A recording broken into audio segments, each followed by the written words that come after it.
গ্যাসের সংকট শিল্প কারখানা থেকে শুরু করে বাসা বাড়ি সবখানেই এর প্রভাব পড়ছে। সিএনজি স্টেশনগুলোতেও দীর্ঘ লাইন। সার্বিক অবস্থা জানাতে মহাখালীর ফিলিং স্টেশন থেকে আমাদের সঙ্গে যুক্ত হচ্ছেন আরিফ হোসেন।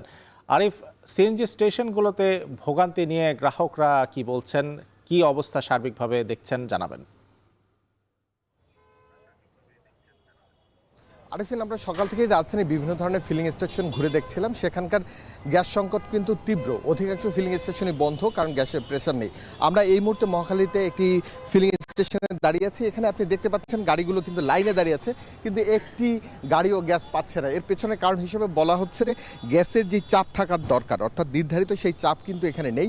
যারা ড্রাইভার রয়েছেন তারা সকাল কেউ 5টায় কেউ 6টায় এসে লাইনে দাঁড়িয়ে আছেন, এখন পর্যন্ত গ্যাস পাননি।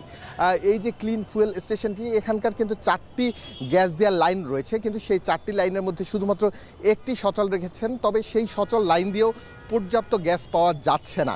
অর্থাৎ যদি একটি গাড়িতে 1000 টাকার গ্যাস ঢোকে, সেক্ষেত্রে গ্যাস পাচ্ছে 200, 300, কোনো ক্ষেত্রে 400 টাকার গ্যাস পাচ্ছে, যা নিয়ে খুবই জটিলতার মধ্যে পড়ে আছে। এছাড়া যারা উবার ড্রাইভার, পাঠাও ড্রাইভার, তাদের সাথেও কথা বলেছিলাম। তারা বলছেন তাদের দৈনন্দিন যেই আয়, সেই আয়ে ভাটা পড়েছে এই গ্যাস না থাকার কারণে। কারণ সকালে তারা গ্যাস নিয়ে যেই পরিমাণ ট্রিপ মারেন, এরপরই আরেকটি ট্রিপ মারতে মারতে তাদের গ্যাসটি ফুরিয়ে যায়। সুতরাং তারা সেই পরিমাণ আয় আসলে করতে পারেন না। অপরদিক থেকে যারা ফিলিং স্টেশন মালিক রয়েছেন তারা বলছেন তাদের যেই আয় রয়েছে সেই আয়ও ভাটা পড়েছে। অর্থাৎ হলে গিয়ে প্রতিদিন যদি 1.5 থেকে 2 লাখ টাকা গ্যাস তারা বেচা কিনা করতেন, সেক্ষেত্রে এখন সেই সংখ্যা নেমে এসেছে 50,000 টাকার নিচে।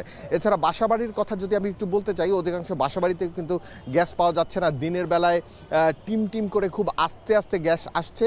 এছাড়াও অধিকাংশ জায়গায় দেখা যাচ্ছে বিরাতে গ্যাস আসছে, অর্থাৎ রাত 12টার পর কিছুটা গ্যাসের চাপ থাকে, দিনের বেলায় একদম থাকে না বললেই চলে।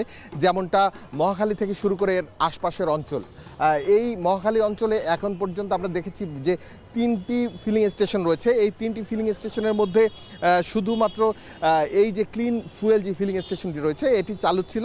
এছাড়া যে 2টি রয়েছে গ্যাসের চাপ না থাকায় অধিকাংশ বন্ধ। এছাড়া সিএনজি ড্রাইভার যারা রয়েছেন তারা বলছেন তাদের দৈনন্দিন যেই আয়ের ব্যাপারটি সেটি কিন্তু আর থাকছে না। তারা জমা টাকা দিতে হচ্ছে তাদের 800 টাকা করে, কোনো কোনো ক্ষেত্রে 1000 টাকা, কিন্তু সেই পরিমাণ টাকা তারা দিনের বেলা তুলতে পাচ্ছেন না। সব কিছু মিলিয়ে এই সমস্যার কবে নাগাদ সমাধান হবে তার পথ খুঁজছেন সাধারণ যারা ড্রাইভার রয়েছেন, গাড়ির চালক রয়েছেন তারা। অপর দিক থেকে কবে নাগাদ এটি ঠিক হবে সেই পর্যন্ত সুনির্দিষ্ট কোনো তথ্য এখন পর্যন্ত সরকারের কাছ থেকে পাওয়া যাচ্ছে না।